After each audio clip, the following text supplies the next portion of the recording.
with the controversy of that topic of intelligent design.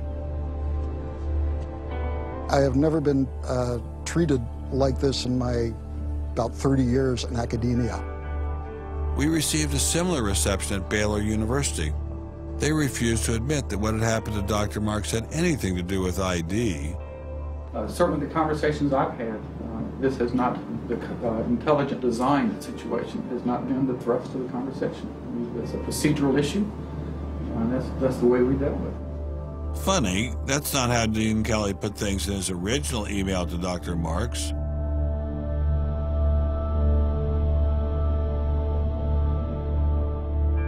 I'm not mixing my religion with my science. The questions that I ask in my intelligent design research are perfectly legitimate scientific questions.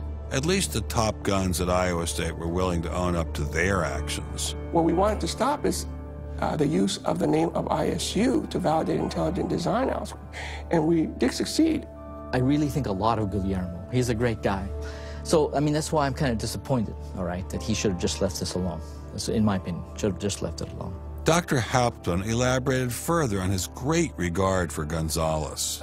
This is quoting an email from you to Mr. Avalos. You say, "Sometimes it is just best to ignore idiots," in reference to Guillermo. And then the religious nutcases should be challenged at every opportunity. Yeah, because, for example, you...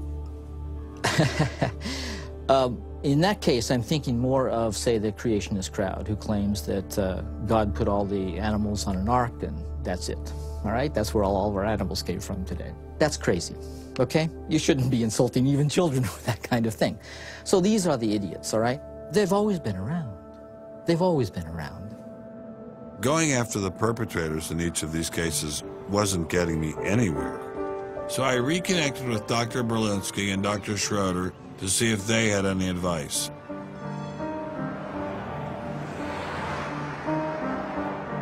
There's a boundary to what science will accept right now.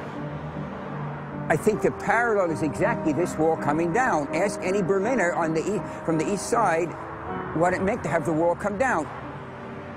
If it is possible to make a break in the wall that will allow academia to ask these fundamental questions that exist and allow them in the science classrooms as well. It'd be nice to see the scientific establishment lose some of its prestige and power. It'd be nice to see other questions being opened up. Above all, it'd be nice to have a real spirit of self-criticism penetrating the sciences. What can I do to bring down the wall? Is there anything I can do? Make it apparent to the world that a wall exists. There are vast numbers of persons who talk about academic freedom. And there is academic freedom as long as you're on the correct side of the wall. But if you're on the wrong side of the wall, as we mentioned a few moments ago, you lose tenure, and that's a given. I took Dr. Schroeder's words to heart. Obviously, I couldn't take down the wall myself, but I could confront one of its modern architects.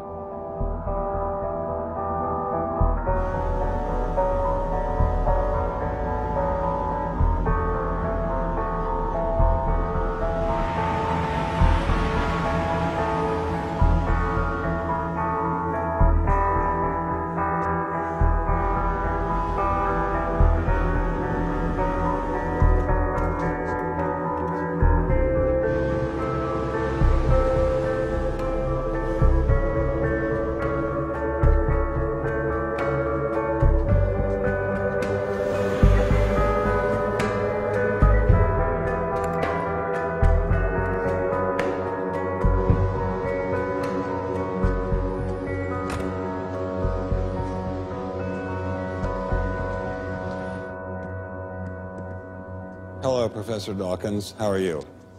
I'm Ben Stein. I'm so sorry to keep you waiting. How are you? Fine, thank you. You have written that God is a psychotic delinquent invented by mad, deluded people. No, I didn't say quite that. I said something rather better than that. Oh, well, please tell us what you said. Please tell us what you said. Well, I would have to read it from the book. No, please. The God of the Old Testament is arguably the most unpleasant character in all fiction. Jealous and proud of it, a petty, unjust, unforgiving control freak, a vindictive, bloodthirsty ethnic cleanser, a misogynistic, homophobic, racist, infanticidal, genocidal, filicidal, pestilential, megalomaniacal, sadomasochistic, capriciously malevolent bully. So that's what you think of God? Yeah. How about if people believed in a God of infinite lovingness and kindness and forgiveness and generosity, sort of like the modern day God? Why spoil it for them?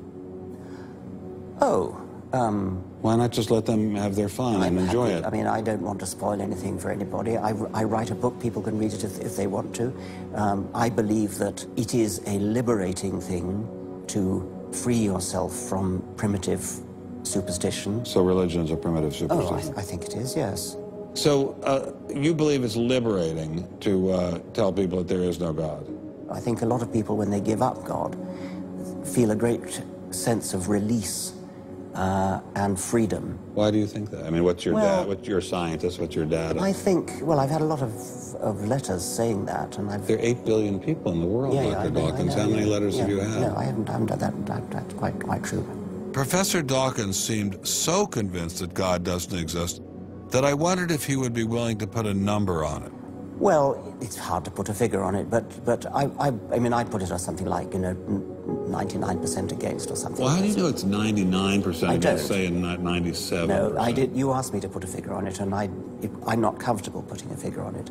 I think it's, I just think it's very unlikely. What? But you couldn't put a number on it? No, of course not. So it could be 49%. Well, it would be. I mean, I think it's unlikely, and it's quite far from 50%. How do you know? I don't know. I mean, I put an argument in the book. Well, then who did create the heavens and the earth? Why do you use the word who? You see, you immediately beg the question by using the word who. Well, then how did it get created? Well, by a very slow process. Well, how did it start? Nobody knows how it started. We know the kind of event that it must have been. We know the sort of event that must have happened for the origin of life. And what was that? It was the origin of the first self-replicating molecule. Right. How did that happen? I told you we don't know. So you have no idea how it started? No.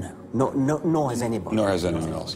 What do you think is the possibility that intelligent design might turn out to be the answer to some issues in genetics or in evolution? It could come about in the following way. It could be that at some earlier time, somewhere in the universe, a civilization evolved by probably some kind of Darwinian means to a very, very high level of technology and designed a form of life that they seeded onto, perhaps this planet. Now, that is a possibility and an intriguing possibility. And I suppose it's possible that you might find evidence for that if you look at the details of biochemistry, molecular biology. You might find a signature of some sort of designer. Wait a second. Richard Dawkins thought intelligent design might be a legitimate pursuit? And that designer could well be a higher intelligence from elsewhere in the universe. Well, but that higher intelligence would itself have had to have come about by some explicable or ultimately explicable process. It couldn't have just jumped into existence spontaneously. That's the point. So Professor Dawkins was not against intelligent design, just certain types of designers, such as God. So the Hebrew God, the God of the Old Testament, he doesn't exist in your view?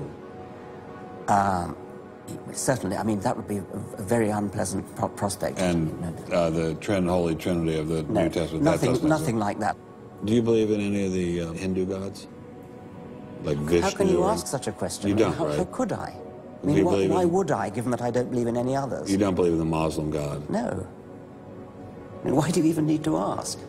Well, I just wanted to be sure. So you don't believe in any God anywhere?